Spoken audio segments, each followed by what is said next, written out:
welcome to this panel discussion on breaking free of the self-esteem hamster wheel. Welcome to everyone that's watching this show, this discussion recorded as well. My name's Richard Ayling. I'm a transformational coach, Self-Worth Academy associate, and passionate kind of worker in the realm of men and men's work. And we can unpack perhaps what that means and looks like later on. But I'm not here to do the talking. I'm here to facilitate a discussion between three other men and breaking down really what self-esteem looks like for men in today's world and why that's a problem, what problems we're facing, the effects of that, and then hopefully also to look at how we can move more into a space of self-worth. How does living from a place of self-worth look in men's lives, and what steps we could take? So that's a brief introduction of the context of tonight.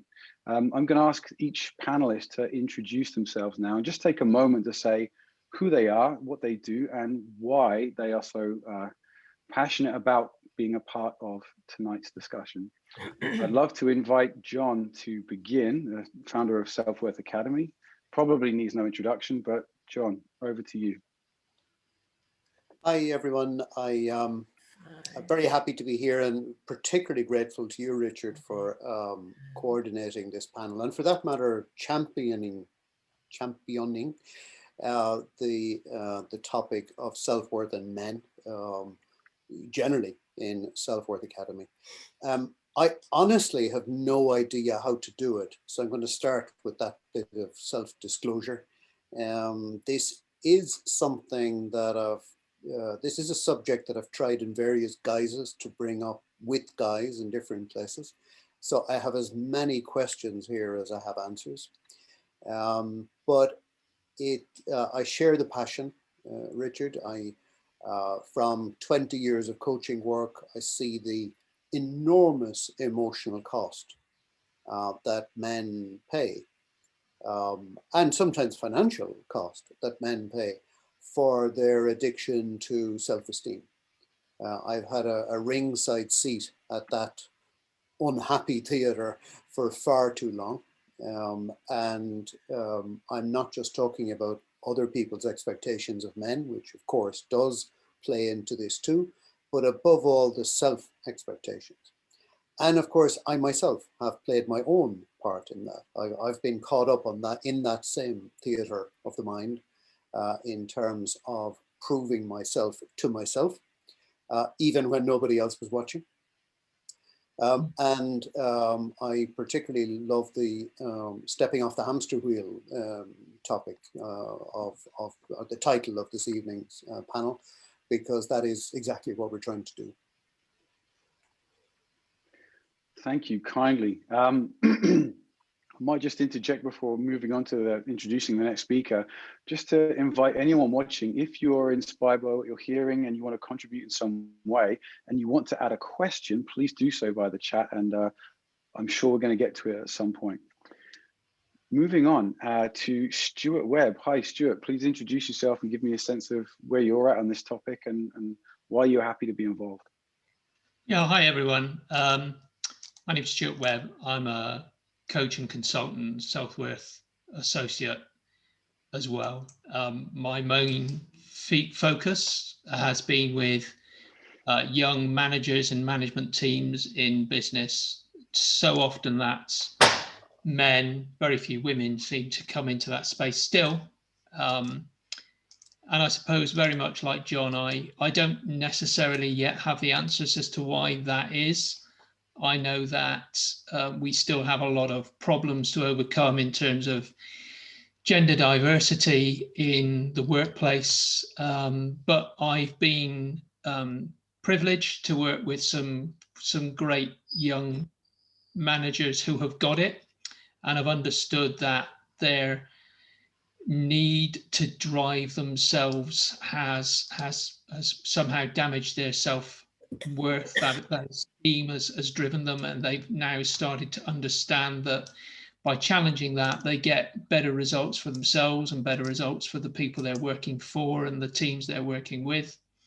And to just give you one example, a little while ago, 18 months, 2 years ago, I actually had a trans person that I was trying to help them get their management style right in the face of not only changing their identity, but also facing people who just didn't understand them. And that was quite a challenge for them, and I learned so much from it. So I suppose I come to this with John with more questions than I have answers, still trying to sort of work through my own journey of how we make some of this happen. And I think that this is a topic that many people now need to start addressing, which is how do you go about thinking through some of these issues to start to generate better self-worth in the world. Thank you very much, Stuart. Moving on to our third panelist, Guy McPherson, who's just joined us in the room. Guy, welcome. Just giving us, could you just take a moment just to give us, like a brief introduction as to who you are and what you do, and also why you're interested in being part of this conversation. Sure, thank you, and apologies for being late. I was just dropping off my daughter to school. My name is Guy McPherson. I am the host of the Trauma Therapist podcast and founder of the Trauma Therapist Project. My mission is to raise the awareness of trauma, to get the word out there, and really to help new trauma therapists value themselves. And that's a lot of what I've been doing, not just with my work, with my own self as well. You know, this whole topic is really interesting to me, and it comes at a very significant time, as it may for a lot of people. But it's a difficult topic because for me at least, it really forces me to look at ourselves and how we're doing, how we're not doing, and to take from John's book, it feels almost impossible not to compare. And so for that reason, this whole topic has been very alluring to me, and it's been a challenge as I've been getting ready for this panel and my own presentation to really think about the steps I'm taking personally to get off this treadmill of constantly comparing and running on self-esteem. So in short, that's kind of where I'm at. I'm energized for this conversation. Beautiful. Thank you, Guy, and nice to meet you here. Let's kind of dive into the topic, and I'd love to kind of ask the panelists to share their experiences of what this hamster wheel actually looks like, because there are people out there that might not resonate with our experiences, and it'd be helpful just to kind of outline, okay, this is what this hamster wheel looks like. Guy alluded to a sense of us forever comparing ourselves as men to each other. We've touched on ideas already of I forget the phrase, but almost a sense of not being good enough, and this sense of control that often shows up when men are in positions of authority. So just planting those seeds, I'll just open the floor and just say, would a man out there like to share from the panel what the hamster wheel has looked like in their lives, and what has it actually cost them? So I just want to say, I don't know what you're talking about at all. It's completely foreign to me. Sorry, Stuart, go ahead. I just wanted to make that Guy, you've got it absolutely right. None of us know what that's like. We're none of us constantly comparing. We're none of us constantly trying to sort of make it look as if, as I was taught when I was first entering the world of work, that somehow above the water you have to look like a swan, but below the water you're paddling like crazy, thinking, what on earth am I doing here? How on earth did we get to this situation? And never turn around and go, I think we've got something wrong, guys. I just don't understand how we got here, but let's do something about it. We're just constantly driven to make it look as if somehow we've got everything under control. And 95% of my life, I'm probably not in control, and I might as well admit that now. I don't know what's going on, and we're driven not to let anybody know that. We're driven to kind of never talk about it. We're driven to make sure that we never actually admit that to each other. And I was very aware just recently that too many men, I think this is men in management positions. Men in management positions do not want to admit they don't know what they're doing, because that is seen as a sign of weakness. That's seen as a sign of somehow not being able to do what they need to do. And I frequently encourage people who are in that situation, who turn around to me and, as a coach consultant, say, well, what am I supposed to say? I turn around and say to them, just tell the truth, be honest. You don't know what you're doing, and you might as well admit it, because most people can work it out because they can see it. They don't necessarily have to think about it, they can see it. So for goodness sake, just be honest with yourself and with others and say, I don't know, what do you think?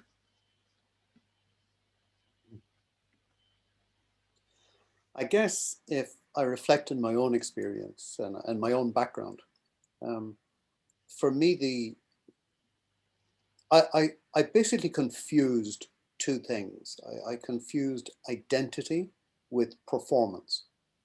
Now, I didn't always have that language, but I grew up in an all-male household, apart from my mother. I have 5 brothers. That's a lot of masculinity in one household. I am the eldest, so I'll be doing the therapy for the rest of my days, as you know. And there probably was no time in my life where identity and performance were ever separate things. Now, you could get your identity by different types of performance. I mean, you could be playing the clown. Others were playing the guitar. Others were, playing the scientist or the knowledgeable one or the expert or whatever. But in some way or other, I cannot remember a time where identity as a man did not somehow relate to performance. And it seemed to me, and again, this is from a very subjective opinion, it seemed to me that society reinforces that all the way through. Now, whether I just chose to internalize that pressure or not, I don't know. I'm sure I certainly co-created that a little bit. Bess is raising her hand. Yeah, thank you. I just was curious to know, what was the, you said it was always a measure. So what was the cost if you deviated? How was that measured? I want to say differently from women, but what was the cost of deviation when you were younger?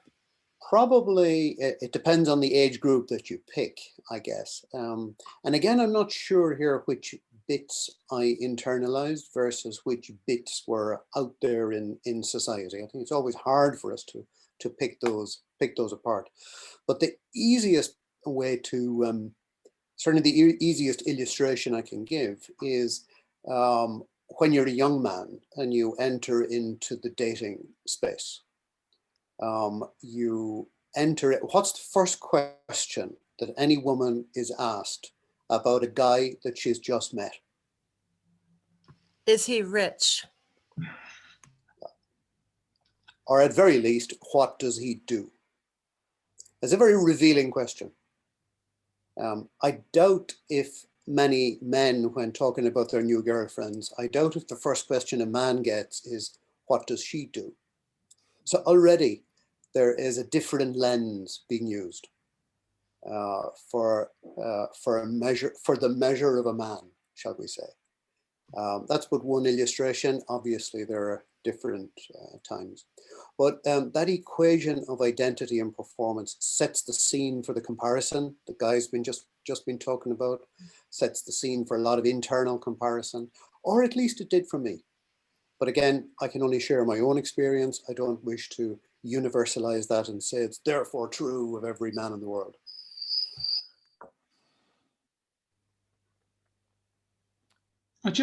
Sorry, John, very interesting you say that. And Guy, I apologize if I just talked over the top of you there, but I'll make one comment. I first started out my career going into medicine, and I was astounded in a career which was so driven to that.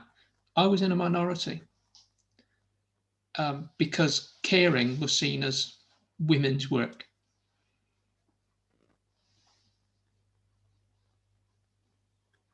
Guy, sorry, I think I interrupted you. Yeah, I've been trying to figure out how to raise my hand technically without actually Do it raising my literally. hand. Do it literally. It's cool. Yeah, kind of going back to what you were saying, Stuart, people don't want to admit, generally speaking, that we don't know what the heck we're doing. But when we encounter someone who does, at least for me, when I encounter someone who is able to say, you know what, I don't know what I'm doing here. I mean, how refreshing is that? And I think there's a part of me that feels that is so refreshing because it's almost giving me permission to admit what I don't know, and that, in a sense, is an open door to me for learning, for self-exploration. I mean, a lot of what we're talking about here, I kind of feel as if we're vying against these archetypal images, and you might have covered this previously, but of what a man is supposed to be like. I've got a young son now who's 12, who's playing video games, and these characters in these video games, they're not pondering what the difference between self-esteem and self-worth. They're wondering how to lock and load and get it all done. And in a sense, they're coming up, right? They're coming up already with these ideas of what is important. So one of the questions I have is, for the amount of people that are here, there are tens of thousands of people who aren't really caring about this topic. They don't care about it. And I don't know, that may or may not make a difference, but I certainly think it's important. So I'm just going to stop there. Harsh, I'm going to invite you back on, Guy, because as someone that works in trauma, I'm interested in you sharing your experience of the problems that men specifically encounter, because we've covered a couple of areas already that people suffer from in general, and a lot of people suffer from comparing to each other, like we've said. But in your experience, what are the costs of men not dealing with this issue of self-worth, with men just going straight down the line and living up to this societal expectation of get shit done, be strong, don't show emotion? Like, what are the costs? Let's be like, if you could list them and be clear from your experience. You're talking about men who've been traumatized, or just men from in your general? background in trauma, or you whatever comes up for you, to be fair. I mean, I'm interested in both. Yeah, I mean, I think, I'll speak for myself. I mean, the cost is, in a sense, leaving parts of yourself always on the floor. It's as if you're not putting yourself, you're not entering the world, you're not waking up fully, because you're fearful, like, Stuart, you were saying, you don't want to admit that, God forbid, you don't know something. Within the therapy space or the trauma space, especially, obviously, most of it, there's a high percentage of women in it. Men are certainly at not accounted for a lot, but because of that, a lot of times men maybe don't want to show up as when they don't know how to show up. How do you work in a field as a man in a field that's predominantly peopled by women? That can in and of itself be challenging. A lot of this is, for me, it's being able to own who I am. And the cost for not doing that is this inner angst that plays out in almost every aspect of my life. It plays out in how I don't show up in a lot of places, because I'm fearful for maybe identifying or owning this part of me over here, or fearful of exploring this part of me over there. it's the cost is real. You know, the cost to me is not showing up as the person you are. Thank you for that. Stuart, you were about to comment. No, just that's a really, really, really interesting observation. I think it's blown my mind open that is, you know, the thing that men are missing out on is the ability to be real. We are missing hugely on that bringing our real selves. We don't bring it because we're afraid, I think, of that, what we might discover. And it will be that, you know, suddenly I'm out of control again and I don't want to appear out of control. Yeah, I'll jump in there. I mean, I'm someone that has come from the experience of growing up traditionally identifying with what you might consider as feminine traits of, you know, relating and empathizing. I'm a sensitive type. And so all of these aspects are things that I was drawn towards, and masculinity, society's idea of it, absolutely terrified me. And so as a coach, I'm very much in that space, and I really enjoy it. And I kind of have an issue with a lot of the, I don't want to say masculine, these words are overused, and I'll talk more about that on Saturday. But when we talk about getting shit done, and it's very goal oriented, and that can show up in work, that can show up in coaching, and that's to sort of come back to this essential distinction of self-esteem, self-worth. We're very much trapped in self-esteem and this self-esteem hamster wheel. You know, we can't show up as ourselves, we can't admit failure, and yet one of the most refreshing things about today so far is that both John and Stuart, one of the first things they said was, I don't know. And I think there's an act of humility in saying that. And the guy was saying something similar. But where do we go after that, man? There's no real roadmap for what's the next step after saying, I don't know. You know, we wait, and how to relate to our emotional states, how to share them. There's a cultural expectation that we have the answers, that we appear strong, and that we know what to do. What are your thoughts on this as a panel? Like, this expectation that we need to know what to do, and how have you tried to overcome that on a personal level? Do you have any sense of almost advice for other men out there, perhaps watching, to say it actually feels okay to show up and be honest? I mean, we're clear that it's a terrifying thing to do, but what's your experience of actually saying I don't know, or working more in that, from that space? John? Well, two things. I would say that reflecting again on my own life and my own experience, which I'm not for a moment suggesting represents the entire truth of the manosphere, but you know, what has brought me to develop fresh awareness? Sorry, folks, I'm going to use a four-letter word: PAIN. You know, until I had certain experiences, then I didn't do the work. So I think, now, why is that the case? Good question. But I think for many men it is the case. Until such time as we've had the depression, or the alcohol problem, or the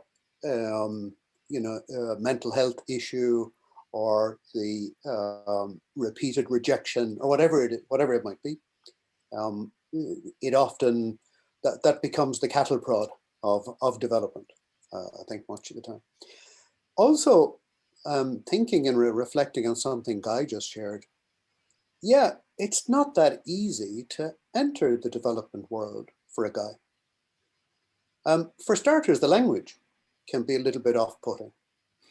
You know, we're supposed to share our feelings. Sorry, as a young man, that was not number one on my priorities. Sharing my feelings was like, why? You know, I could think of other things, but sharing my feelings didn't make it into the top 5. And I think particularly for younger guys, I'm not sure we found the language nor the mechanisms yet for, you know, in advance of the PAIN.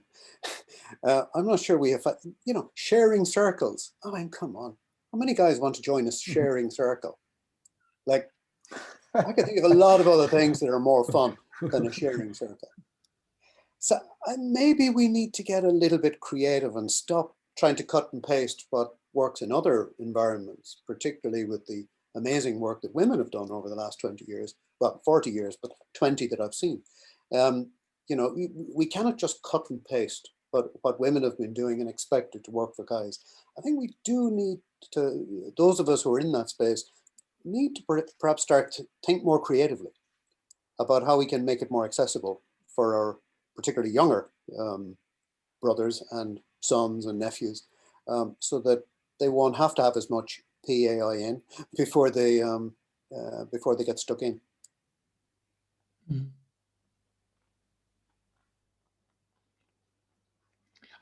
Richard, I just briefly share my experience of the first time I had to say, I don't know. I was very, very frightened to do it. And then I discovered the world didn't come to a stop and the whole thing fall apart by saying it. And that was a revelation to me, because I sat and thought to myself, I had expected by this stage for the world to have come to an end, and it hasn't. So maybe it's okay. And maybe that's what we just need to learn, that the whole world doesn't stop and the whole world doesn't fall apart. And occasionally you can do that. Yeah, I mean, I'll just jump on the back of that for a moment and share an experience I had the other day. There's a thing called Lunch Club. It's an online social network, and you get lumped together with someone that you hopefully connect with in a professional sense. It's like Tinder, but without pics. And there was a 25-year-old gentleman who had his complete life planned out, you know, life career plan. It was overwhelmingly impressive, because at that age I was managing a bar restaurant, getting very sick, and had no clue what I was doing with my life. So I immediately noticed I was comparing my life to him. But when I started talking about my work and sitting with men, and occasionally in a circle, John, other shapes as well, you know, but when we're able to do that and speak about, you know, these issues of vulnerability, and that's a swear word, I think, rather than the full one you posited earlier. And also, what's the word I'm looking for? I stay with vulnerability, rejection. That's it. As soon as I started mentioning these words, there was this sigh of relief, and this young gentleman's whole body language changed. And he was like, oh, thank you. You're speaking my language. And this is coming from a 25-year-old. My preconception as a 40-year-old man is that, you know, me and older, we're the ones that are struggling, and that younger men have got it figured out. There's Generation Z, they're, you know, they've got it all figured and they're okay. But that's clearly not the case. So I'd open up again to anyone who wishes to comment on that, and any of the sort of their experiences working with younger men. What is it the same? Do any of the panelists know any younger men that are much more confident and au fait with the emotional spectrum that we so struggle with? Is there a difference there? I'll offer it first to Guy. Yeah, I have worked with younger men, and it's mostly been in the clinical setting, and I can't say that they have presented with having it all figured out. If anything, it's kind of the opposite of that, and it's they're really confronted with what I was alluding to further, is these images and molds of how men have been portrayed, and even more in a hyper way. I'm thinking of our ideal of what the military is, and how they present, and how men present. What is required to get into the military, and of course now a lot of them are coming out. Many are coming out, fractured, and now, as you were talking about, John, the pain they have to deal with that. Because one thing that I kind of want to talk about here is, I think, by the way, I just want to thank you guys for putting this together, because I think this is an awesome forum. But I think people who are taking part in this, in a sense, have to step up in their own contexts and in their own professional ways, and be a model, because I do think that I look at things on a continuum, right? There are the men out there who are in a sense, on the furthest continuum, who don't even know what the word self-worth is. And I'm not making a judgment. I'm just saying that's what it is. We're not speaking to them, but in a sense, we're speaking to those people who and I was one of these people, I think, who are very cognizant of what that means. And maybe they're afraid of tipping their toes in the water. I think we need to step up and be a model and, you know, be open and be real. And there's so much power in that. There's so much power in saying, I don't know.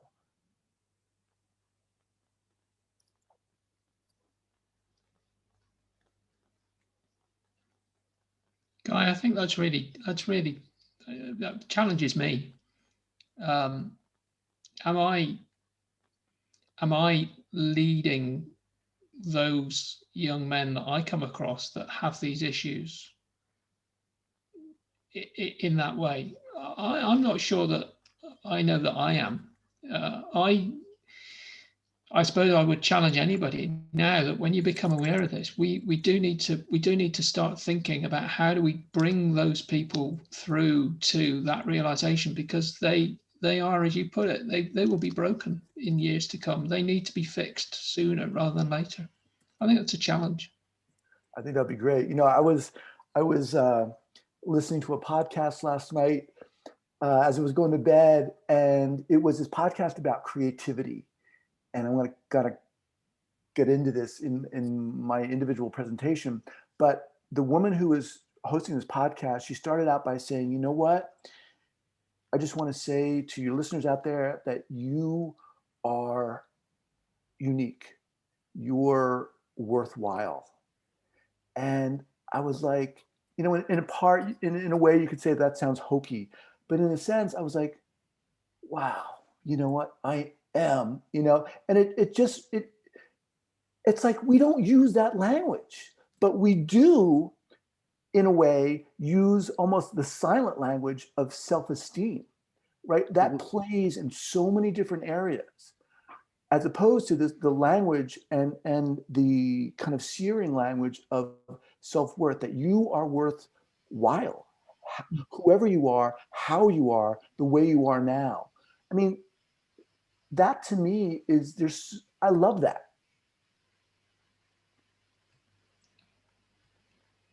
I think that, Sorry, John. I'm curious as to, okay, if they're not using the language of self-worth, and I agree with Guy, sorry, I I totally get that. So what are the issues? You know, rejection has been mentioned by Richard as definitely one of the subjects that is being talked about. I know from some of the guys I'm talking to, invisibility is another. Just being invisible, indifference, if you like. I know they're not the same, but they're often used interchangeably. What else, I wonder, are the issues that men are experiencing?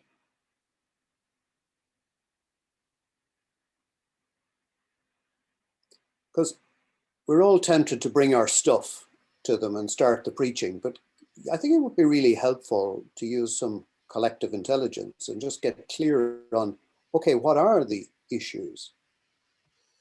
I can contribute on behalf of my male friends, John.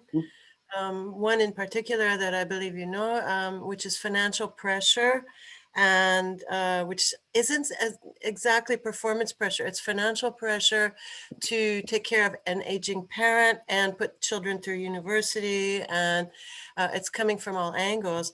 And there is absolutely no way this person knows how to say, I can't do it. He can't say that. I identify.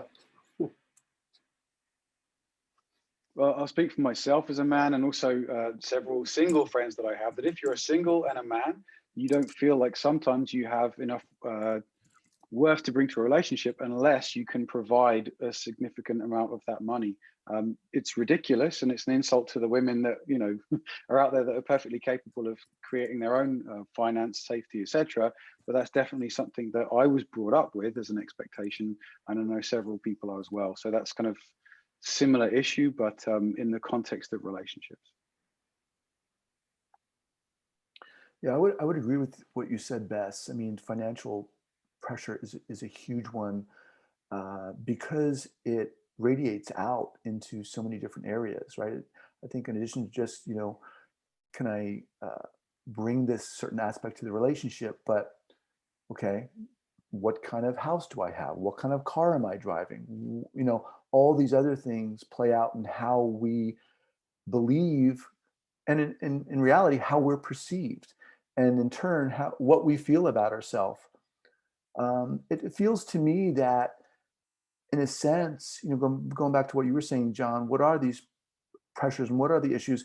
It feels like our checkbox, are the checkboxes that we have as men are very limited. It's, can I make this amount of money? Do I look this way? Can I perform in this way?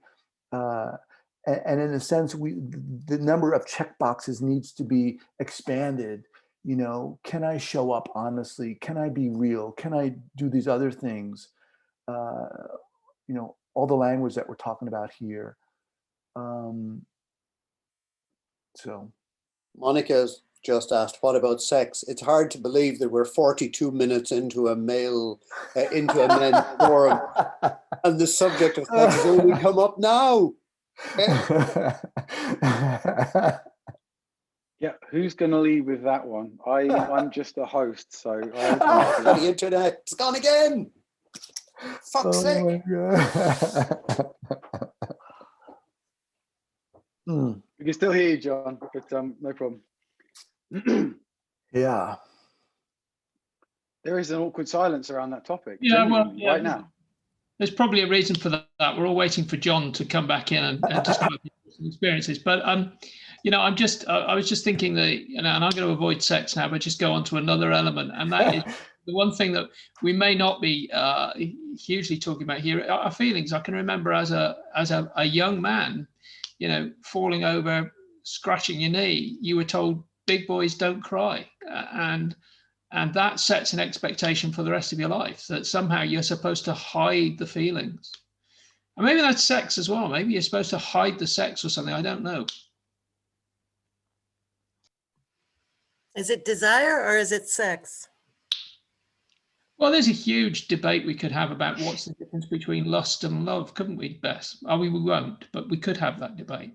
And I think men don't want to admit to the love they want. They want to be able to talk about the lust. We were talking earlier just then about, what's the first question a woman will be asked?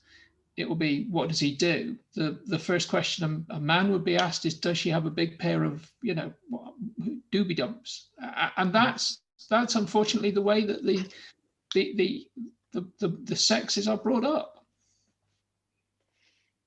And yes, I was asked that as a teenager, does she have a big rack? I can remember being asked it and thinking, I didn't notice. I really didn't. I really didn't notice. Partly because I was focusing on other things possibly, but I was completely shocked when somebody asked me. I thought, oh, I should be noticing that, shouldn't I? And that set an expectation for me for a long while. There's a comment in the box here that says performing it at an intimacy level is an issue. And it just made me wonder how many women talk about sex in terms of performance. I can't remember ever any of my girlfriends using that word, performance. And it seems like with men, that's the first word that we hear. Is that true, gentlemen?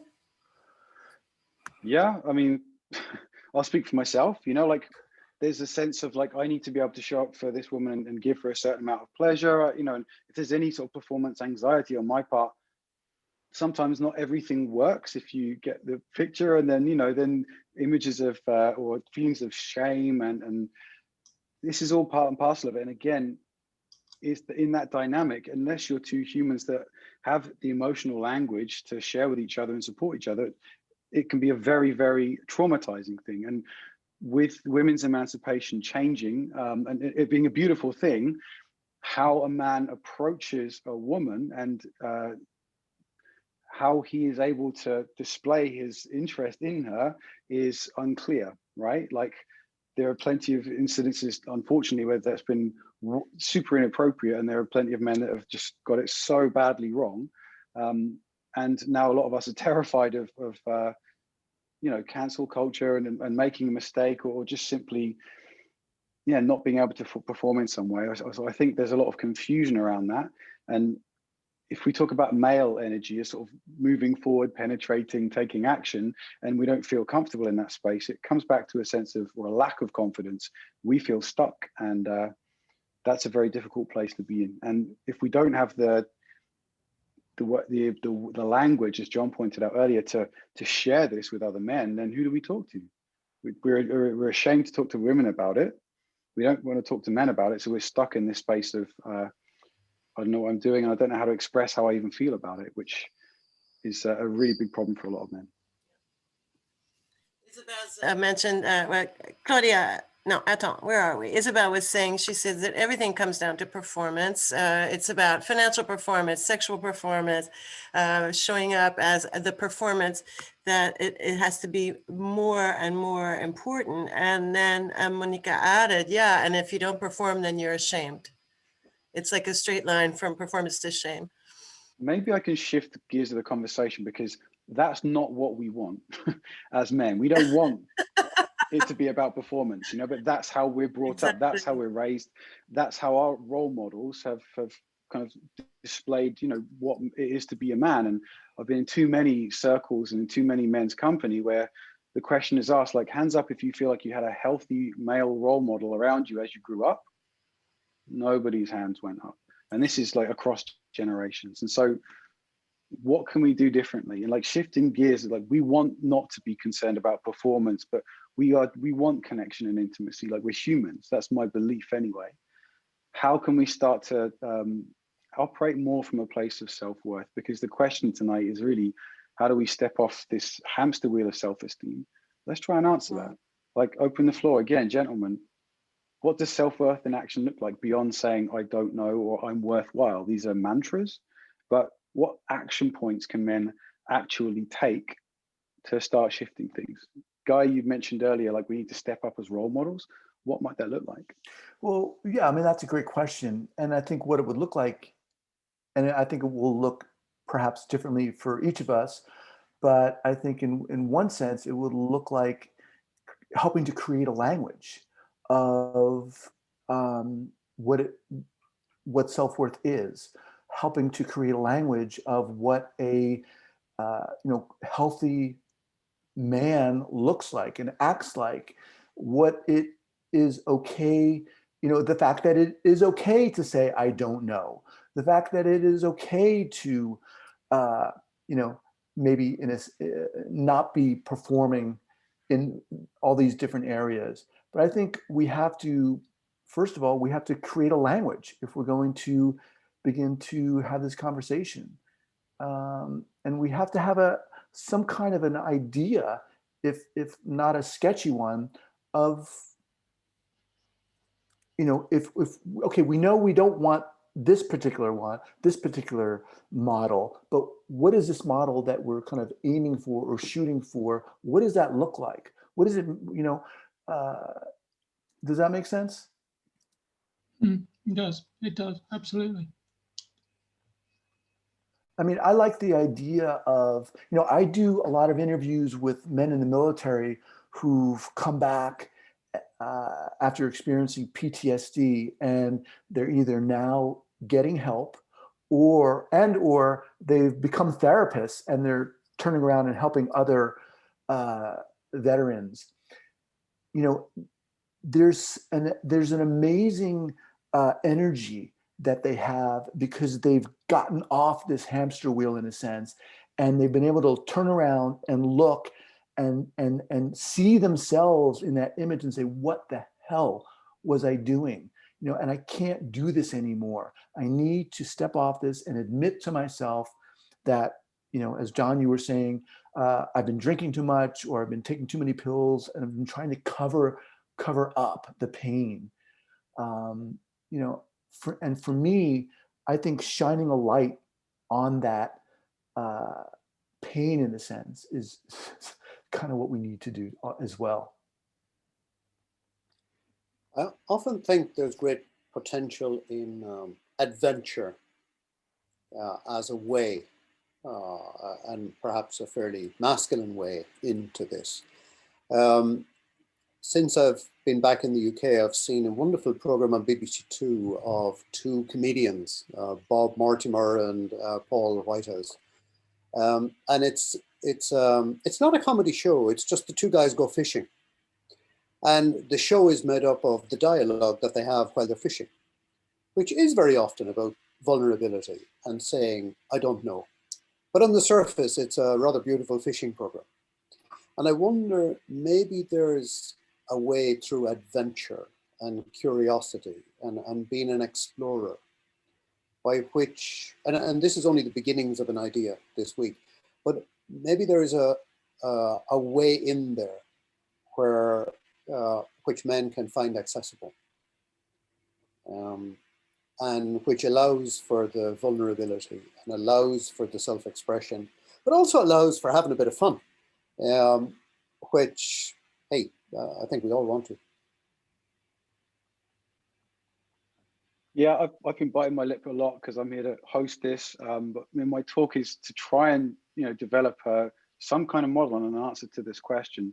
And I do want to go into that on Saturday. So if people are motivated and interested in finding out more and contributing again to what they think about this model, regardless of your gender or how you identify, then please show up on Saturday, because how John's just phrased that is kind of my approach. Like, we want to have our own language, we want to have our own experience, a sense of adventure, a sense of not feeling judged or having to live up to a standard, and having a laugh at the same time. It's not all about standing in like stoic forms of masculinity and living up to an ideal. It's about perhaps reimagining and rewriting what men can look like, because historically, if you look back, the great examples that might come to mind are just great humans for me, and perhaps it's a time we could actually rewrite what a great man could look like. I don't know, what do you guys think? I'm also curious to know the gentlemen who don't ask us girls to go fishing because they think that then we'll say, oh, they're just asking me to do a guy thing. But because we like to go fishing. I just wanted to throw that in. And the what this is really about is the safe space. It's not about recreating exclusive clubs, I think, for a moment. But before we had all these expectations, I particularly resonated with what Isabel wrote in the chat about all these expectations and all this performance stuff. Before we learned all that, what did we do?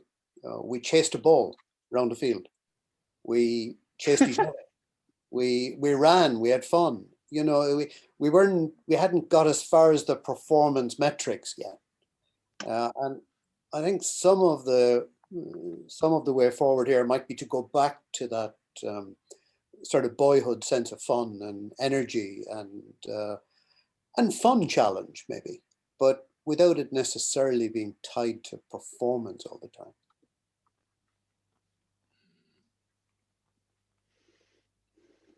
Okay, I'm aware of the time and aware that Guy is actually going to lead his workshop in this room in about 6 minutes. So I'd invite some of the panelists just to, perhaps wrap up and offer a takeaway from their own experience. It doesn't have to be a piece of advice, but as a man, I've learned a lot about tonight, and that is that, we have different ideas and that we all don't know, and that there's so much to unpack here. So I'm just grateful for this experience and for the forum to have taken place. I'll offer it to Guy first, just to wrap up and offer his takeaway before we end the session.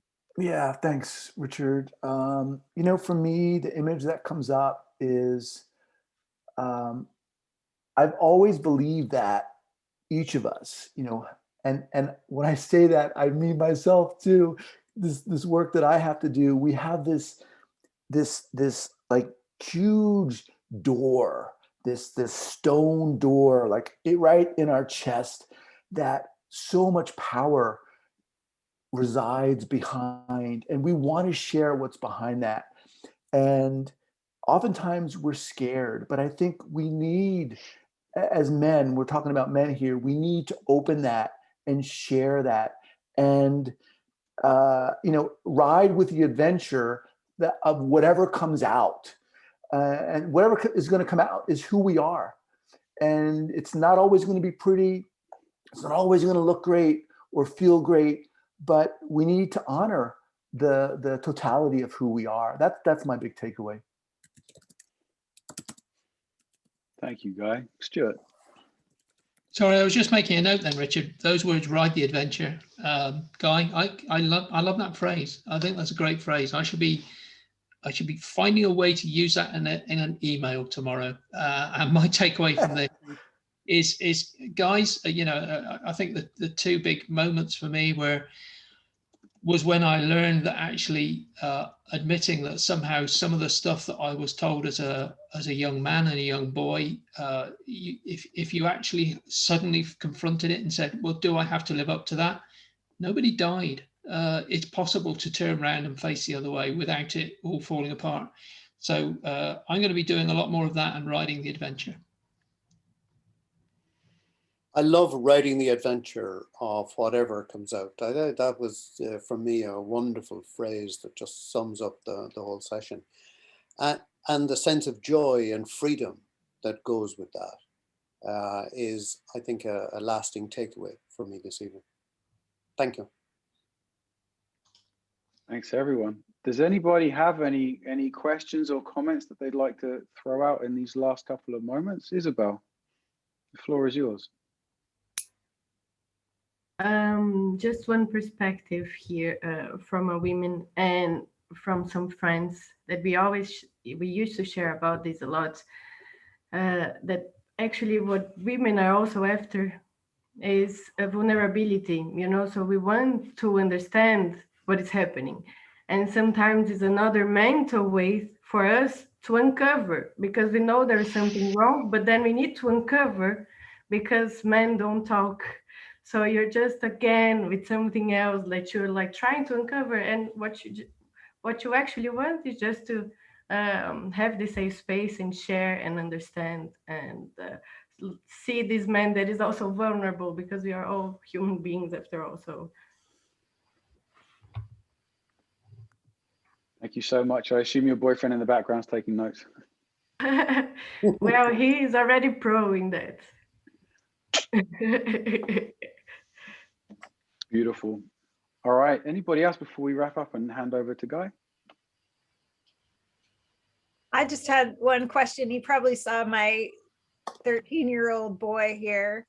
If you had one thing to say to him about self-worth as a teenage boy, what would you say? Do it for you, not for anybody else, whatever that thing is. I'd imagine knowing who his mum is, Amy, listen to what your mum says. Fat chance. I would say you've got it already.